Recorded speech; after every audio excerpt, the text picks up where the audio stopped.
आदित्य जी। राधा राधा। महाराज जी, दिमाग को शांत कैसे रखें?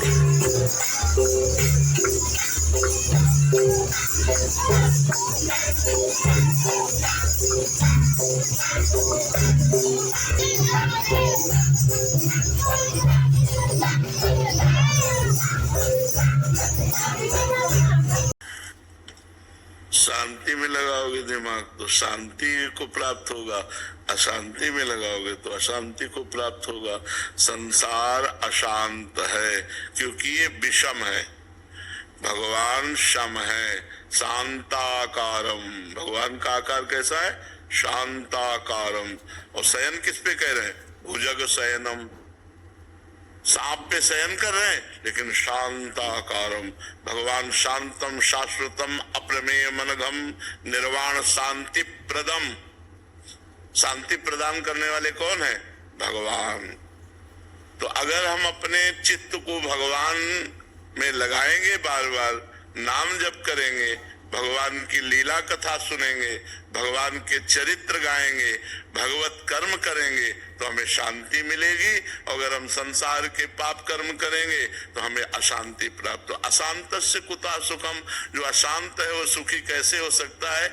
इसलिए हमें शांति के मार्ग में चलना चाहिए। शांति का मार्ग है धर्म पूर्वक कर्म करो, भगवान का नाम जप करो, भगवान को अर्पित करके प्रसाद पाओ, कोई पाप कर्म ना करो, अभी शांति मिलने लगेगी। नहीं, ओवर थिंकिंग में दिमाग खराब होते होते डिप्रेशन में पहुंच जाता है। ज्यादा चिंतन बिगाड़ोगे तो निगेटिव चिंतन करते करते डिप्रेशन में पहुंचा देगा। तो हमें उसे समय नहीं देना। राधा राधा राधा, अभी आनंद आने लगेगा। नाम जप करते हो? काउंटर कहाँ है? ऐसे चलता है सांस में। अरे ऐसे नहीं। युद्ध क्षेत्र में जैसे हर समय हम रहते हैं ना, तो बंदूक पिस्तौल अपने सब, ऐसे ही हमारा युद्ध क्षेत्र माया संसार है, हमें काउंटर है।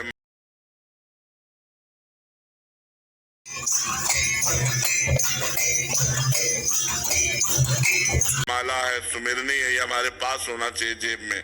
वैसे अंगुली में ही काउंटर, हमें 2 मिनट टाइम मिला, राधा राधा राधा राधा राधा, 1 मिनट में राधा, एक बार ही मिला तो राधा, फिर बातचीत राधा। ऐसे हमें जीतना है, संसार से जीतना है, हमें काम क्रोध आदि पर विजय प्राप्त करनी है, हमें गंदे आचरणों से बचना है, तो हमें राधा राधा जपना है। बिना जपे अध्यात्म सामर्थ्य नहीं बनती, बिना सामर्थ्य के हम भ्रष्ट हो जाते हैं। नमन जी, गुरुग्राम से। राधे राधे महाराज जी। महाराज जी, नाम जप करने लगा हूँ आपकी कृपा से, पर महाराज जी नींद कम से कम आए, इसके लिए क्या करूँ? नींद बहुत आती है। इसकी तुम चिंता मत करो, नाम जप पे लगो, अपने आप सब ठीक हो जाएगा। जब जागे तब प्रिया भजे ने सोवे टांग पसार। स्वामिनी का चिंतन करते हुए सो गए तो निद्रा समाधि स्थिति। 5-6 घंटा तो नींद लेनी चाहिए, जवान शरीर हो 5-6 घंटा सोना चाहिए। अगर नहीं सोओगे तो माला हाथ से छूट जाएगी। नहीं, ऐसे नहीं, ऐसा नहीं। जब सोए तो सोने का जब समय दिया तो पूरा ईमानदारी से दिया, और इसके बाद जब भजन में बैठे तो डट के भजन में बैठे। फिर भजन में जब की और ये सब वो नहीं, ऐसे थोड़ी भजन, कोई खिलवाड़ थोड़ी भजन। ऐसे पूरा बचपन से लेकर जैसे भजन में तो ऐसे खिलवाड़ थोड़ी भजन है। तो जब नींद का हम समय दे देते हैं, फिर हम आलस्य नहीं करते। अगर हमें नींद आ रही, हम खड़े हो गए, हम ठंडा पानी मुंह पे मार लिया, हम कोई भी ऐसी चेष्टा करेंगे जिससे हमारी नींद गायब हो जाए और हमारा भजन चले। हमें प्रमाद स्थिति नहीं लानी, लेकिन 6 घंटे हमें समय देना है नींद को। जवान शरीर है, 6 घंटे समय देना है नींद को। जो शरीर से क्रियाएं करते हैं, जो हम खान पान करते हैं, संसारिक चिंतन होता है, तो इंद्रियां थकित हो जाती है, उनको 6 घंटे विश्राम चाहिए।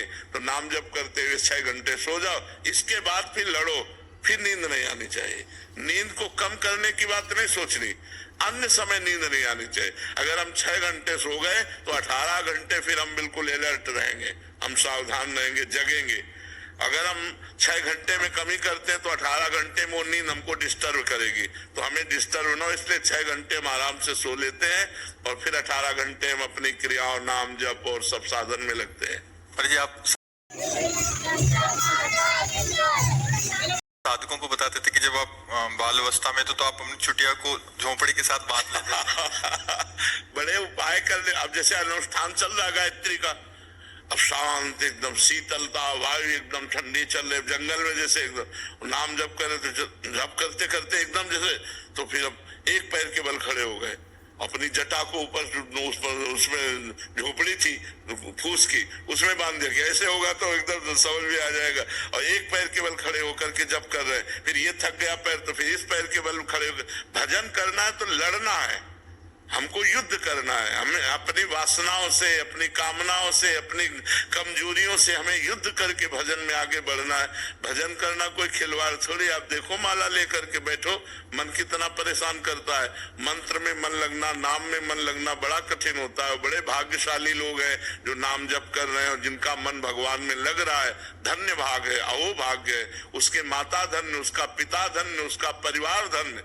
नाम प्रसंग कहे तो उपदेश जाया धर्म, धन्य सो देश, धन्य सो कुल जय जन्म भयो, धन्य सो तात, धन्य सो माए। उसके माँ धन्य, उसका पिता धन्य, उसका कुल धन्य, उसका देश धन्य, जहाँ भगवान का प्रेमी महात्मा उत्पन्न हो जाए, भगवत भजन करने वाला उत्पन्न हो जाए। तो हमें नींद हटाने की नहीं सोचनी, हमें नींद पूरी करके नींद फिर ना आवे, ये बात हमें ध्यान रखनी।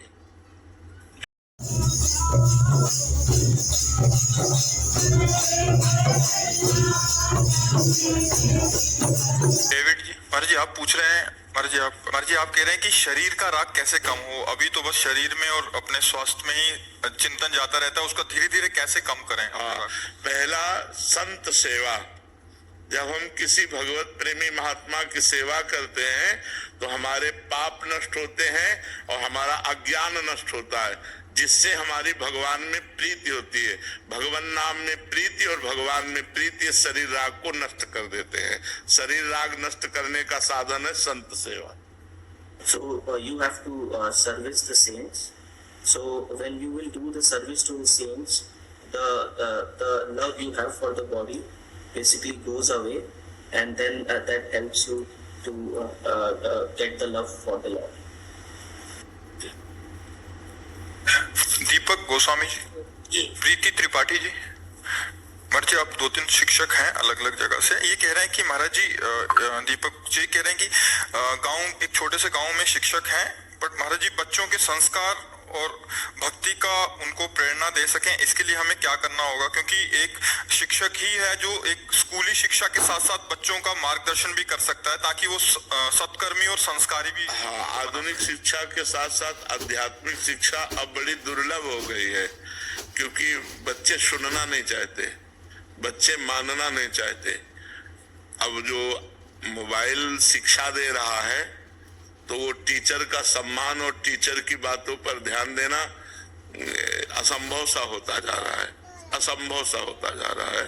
तो हमें लगता है कि अगर हम बच्चों को प्यार से, जो समझना चाहे, जो ना समझना चाहे उनकी बात तो अलग है, जो समझना चाहे तो बड़े महापुरुषों के चरित्र सुनाने चाहिए।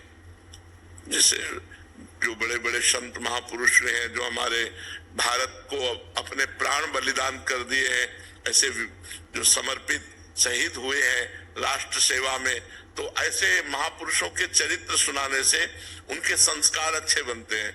और ब्रह्मचर्य, व्यायाम, भोजन और नमस्कार, ये जरूर होना चाहिए।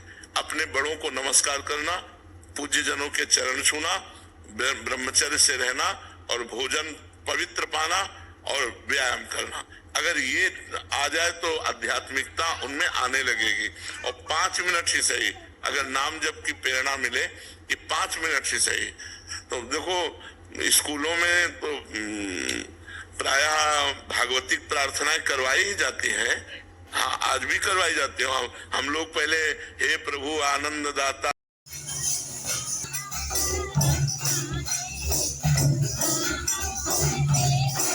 ज्ञान हमको दीजिए, शीघ्र सारे दुर्गुणों को दूर हमसे कीजिए, लीजिए हमको शरण में, हम सदाचारी बने, ब्रह्मचारी धर्म रक्षक वीर व्रत। कितना बढ़िया है ये प्रार्थना, कितनी बढ़िया है। हम लोगों को पहले प्रार्थनाएं करवाई जाती थी, तो प्रार्थना है, कुछ वीर महापुरुषों के चरित्र हैं, बड़े महापुरुषों के चरित्र है, और दिनचर्या का संयम, कई बजे तुम्हें उठना है, कई बजे तुम्हें सोना है। अब ये मोबाइल ऐसा हो गया है कि बच्चे अधिक समय मोबाइल में रात्रि में व्यतीत करते हैं और दिन में सुबह तक, सूर्योदय तक सोते हैं, तो कोई उनकी मांगलिक दिनचर्या प्रातः काल वाली हो ही नहीं पाती है। 9-9 बजे तक तो सोते हैं, 8-8 बजे तक सोते हैं, कोई तो कह रहा था 11-11 बजे तक लोग सोते हैं। अब क्या है, जीवन ही व्यर्थ हो रहा है। जब ब्रह्म मुहूर्त में उठना नहीं है तो जीवन ही व्यर्थ हो रहा है। जीवन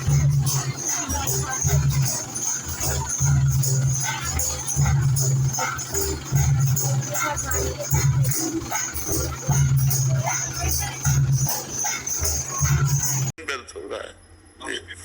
मीना जी जोधपुर से। राधे राधे महाराज जी। महाराज जी, ज्ञान यज्ञ किसे कहते हैं?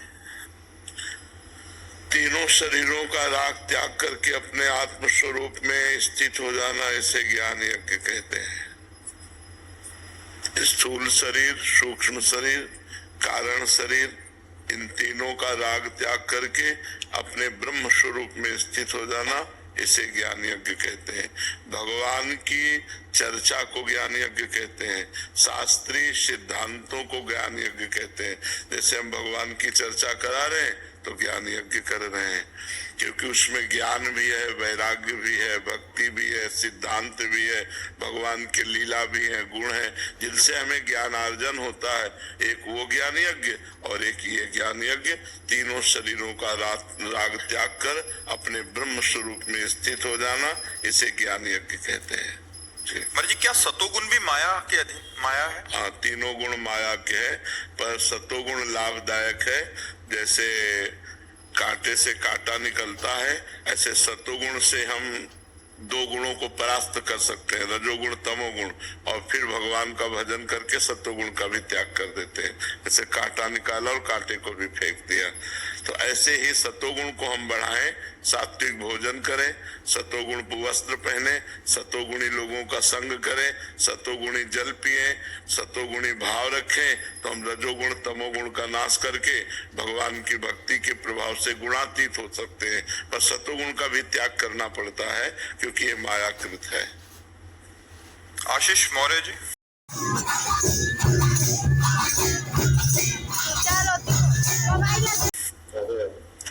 महाराज श्री, प्रेम का वास्तविक स्वरूप क्या है? अपना विस्मरण हो जाना, प्रेमास्पद जो हमारा है उसके सिवा मैं की याद ना आना। ब्रह्म नहीं, माया नहीं, नहीं जीव नहीं काल, अपनी ही सुधिना रही, एक रहो नंदलाल। ही में न जान परे कान है कि प्राण है, कान भय प्राण में, प्राण भय कान में, ही में न जान परे कान है कि प्राण। ऐसे भगवत स्मरण में तन्मय कि अपनी शुद्ध भी नहीं है। पिय मूर्ति नैनन बसे तेहि रस रहाय समाय, ये लक्षण सुन प्रेम के और न कछु सुहाय, और न कछु सुहाय। फिर अपने रस मातो कुटुम देह ते जाए, छूट सब ही विधि नातो। जहाँ जहाँ पी की बात सुने, खोजत दिन गैनन, हित ध्रुव छिन छिन ले, प्रेम जल भरी भरी नैनन। राधा राधा राधा, और कुछ स्मरण नहीं, यही प्रेम का भगवान आपकी कृपा बल से लगता है कि अपना काम हो गया, उसमें कोई अहंकार तो नहीं लगता है कि अहंकार? नहीं नहीं, कृपा बल से जब समझ में आ रहा है तो काम होना तब समझ लो जब कोई कामे नजर ना आवे, काम क्रोध लोभ मोह मद मत्सर छह विकारों का प्रभाव ना हो, शरीर भाव ना हो, हर समय भगवत स्मरण चल रहा हो, ऐसी बात समझ लो। बबीता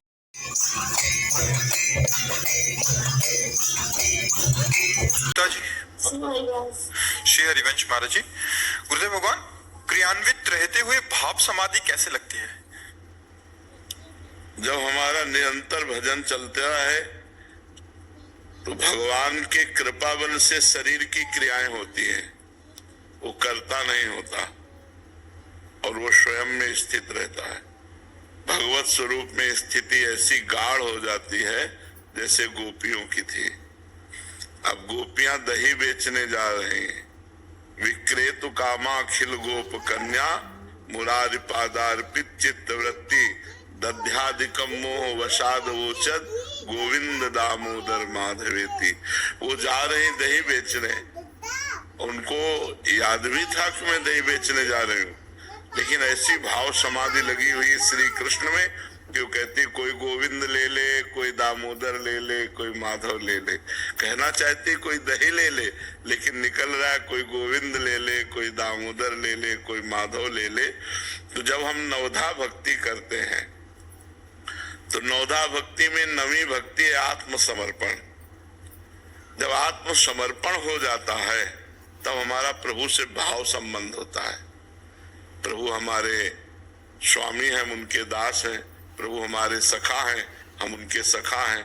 प्रभु हमारे पति हैं, हम उनकी प्रियतमा हैं। प्रभु हमारे स्वामी हैं, हम उनकी सहचरी हैं। अलग अलग भाव उसी भाव संबंध में, वो भाव समाधि में डूबा हुआ अपने सांसारिक कार्य भी हो रहे हैं, लेकिन उसको बोध नहीं, वो भगवान करवा रहे हैं। वो भगवान में स्थित है, प्रियालाल में स्थित है और कार्य भगवान करा रहे हैं। सब कार्य वैसे ही होंगे जैसे हो रहे हैं। कर तुम अकर तुम अन्यथा कर तुम, भगवान उसके हृदय में बैठकर स्वयं, जैसे अर्जुन के रथ की बागडोर पकड़कर भगवान रथ हाँक रहे हैं, ऐसे स्वयं भगवान उसकी बुद्धि में बैठकर सब कार्य करा रहे हैं। और वो कार्य करता हुआ भी करता नहीं है, वो हर समय भगवान में स्थित है। ये भाव समाधि है, वो हर समय भगवान में डूबा हुआ है।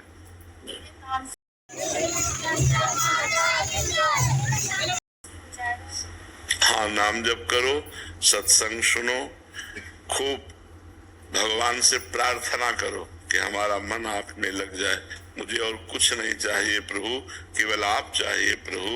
वो बार बार सामान फेंकेंगे माया की, बस ये कहे प्रभु लुभाओ मत, आप चाहिए, संसार नहीं, आप चाहिए। जी अनिल जी करनाल से। राधे राधे महाराज जी। महाराज जी, मन क्रम वचन कहो नित तेरे, श्री हरिवंश प्राण धन मेरे। महाराज जी, इस पंक्ति को सेवक जी महाराज जी की कैसे धारण करें? एक संसार दुष्ट की संगति ताहू में तुम पुष्ट करावहु, विनती करो सकल धर्मी सो धर्मी हुई जिन नाम ल जाओ। स्वार्थ सकल तज मन क्रम वचन शुद्ध सकल मत हम श्री हरिवंश उपासी कैसे बनोगे? स्वार्थ सकल तज गुरु चरणन भज, गुण नाम सुन कथि, संतन सो संग करे, काल व्याल मुख पर्यो, कप पित्त बात भर्यो, भ्रमे कत अनन्य कहे कि जिये लाज धरी। सेवक जी महाराज कहे पहले तो दुष्ट स्वभाव वालों का संग छोड़ो, एक संसार दुष्ट की संगति ताहू में तुम पुष्ट कराओ। अब दूसरी बात ये तुम्हें याद रखना कि मैं किस मार्ग का पथिक हूं। धर्मी होए जिन नाम धरावो, ऐसा कोई काम न कर देना जिसमें कोई कहे कंठी तिलक पहने तुम्हें शर्म नहीं आती। ऐसा कोई काम मत करना जिससे तुम्हारी कंठी तिलक को कोई कहे कि यार कंठी तिलक पहने तुम्हें झूठ बोलने में शर्म नहीं आती, तुम्हें व्यभिचार करने में शर्म, तुम्हें गंदा काम करने में शर्म, तो वो हम ऐसा कार्य न करें। फिर कहा स्वार्थ सकल तजी, स्वार्थ का त्याग करो, परमार्थ पे चलो। परमार्थ पे चलना क्या है? गुरु चरण गए, गुरु भगवान के चरणों का आश्रय लो। गुण नाम सुन कथ, भगवान के गुण, लीला गुण, भगवान के चरित्र, इनको खूब सुनो और कथ खूब इनको गाओ। भगवान का नाम कीर्तन करो, भगवान का नाम जप करो, भगवान की लीला चरित्रों को गाओ, भगवान के लीला चरित्रों को सुनो। गुण नाम सुन कथ और संतन कर संग कर, जो भगवत प्रेमी महात्मा जन है उनका संग करो। और इस शरीर को ध्यान रखो, मरने वाला है। काल व्याल मुख पर्यो, काल रूपी सर्प के मुख में बद लील जाएगा, वो किसी क्षण नष्ट हो सकता है। काल व्याल मुख पर्यो, कफ पित्त बात भरो, इस शरीर में कुछ नहीं, कफ पित्त बात भरा हुआ है। एक ज्योतिर्मय परमात्मा का अंश है, उसी से प्रकाशित हो रहा है। भजन कर लो, गुरु चरणों का आश्रय लेकर खूब लीला नाम वाणी में लगे रहो, बस आ जाएगा मन क्रम वचन शुद्ध सकल मत। अन्य किसी का संग ना करो।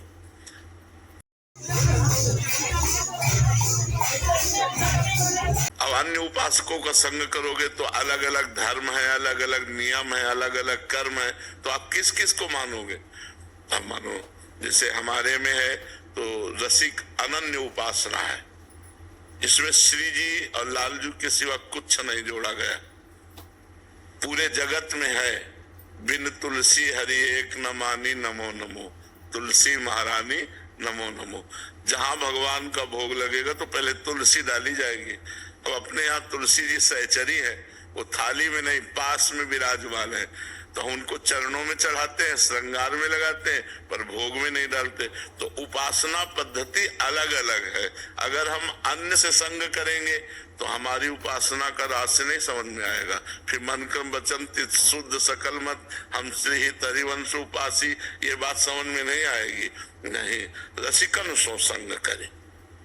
रसिक कासो कहें जो प्रिया प्रीतम के सिवा अन्य कोई उपासना नहीं, अन्य कोई बात नहीं। इष्ट मिले और मन मिले, मिले भजन रस रीति, तहा निसंग होए मिलिए तासो कीजे प्रीति। अपना इष्ट मिलना चाहिए, श्यामा श्याम मन मिलना चाहिए, और अपनी रस रीति उपासना मिलनी चाहिए। ऐसों का संग करे, नहीं तो असंग रहे, नाम वाणी का पाठ करे और अपनी उपासना में रत रहे तो हो जाएगा मन क्रम वचन शुद्ध सकल मत हम से ही हरिवंश उपासी। समझ में आई बात? सीमा जी गुरुग्राम से।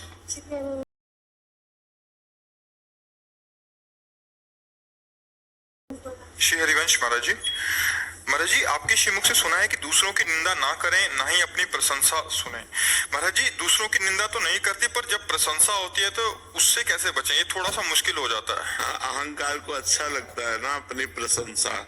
जो अहंकार है, जो अहम है अंदर ना, वो अपनी बात कहना बढ़ा करके, अच्छी बात कहना जिससे सम्मान प्राप्त हो, या दूसरा कोई प्रशंसा करे तो सुनने में अच्छा लगे, दोनों में पुण्य नष्ट होते हैं। अपनी प्रशंसा अपने मुख से करना या दूसरे के मुख से अपनी प्रशंसा सुनना, इनमें दोनों में सुकृत नष्ट होते हैं, पुण्य नष्ट होते हैं। अच्छा, पुण्य उत्पन्न करना बहुत कठिन है, पुण्य अर्जित करना बहुत कठिन है, लेकिन नष्ट करना बहुत सरल है। अपने मुख से अपनी प्रशंसा कर दे या दूसरे मुख से कही जा रही अपनी प्रशंसा सुनकर हर्षित हो जाए, आपके सुकृत नष्ट हो रहे हैं। दूसरे की निंदा करना और दूसरे की निंदा सुनना, इससे हमारे पाप बढ़ते हैं। तो हमें सावधान रहना चाहिए कि हमारी जब प्रशंसा हो किसी बात की, तो उस समय मन भगवान में लगाना चाहिए कि ये जो लोग कह रहे हैं तो भगवान ने ऐसा कुछ गुण दिया होगा, उसी के प्रभाव से कह रहे, तो भगवान की कृपा है, इसमें मेरा क्या। अपने मुंह से प्रशंसा करना बनता नहीं है। जैसे हम लोग तीर्थ यात्रा करते हैं, तो तुम्हें पता है हमने वहाँ 500 रुपए सबको दिए, हमने 50 साधु पवाए, हमने ये किया, और सब खत्म कर रहा है। वो इतना अपना पुण्य है, वो सब खत्म कर रहा है लोगों से कह कर, पर वो अहंकार चैन नहीं लेने देता ना। देखो अहंकार कितना गलत है कि हमने ये गलत किया, ये कभी समाज में नहीं रखेगा, लेकिन हमने अच्छा किया तो माइक से कहना चाहेगा। तो हमें चाहिए कि जब हमारे मुख से प्रशंसा निकलने का समय आवे तो भगवान में चित्त लगाकर मौन हो जाना चाहिए, नहीं बोलना चाहिए। और जब कोई हमारी प्रशंसा करे तो उसे स्वीकार नहीं करना चाहिए। तो भगवान जानते कैसे है, तो भगवान की लीला है, नहीं हमें कोई गुण नहीं, हम कुछ ऐसे नहीं है, ऐसा बोलना चाहिए। तृणा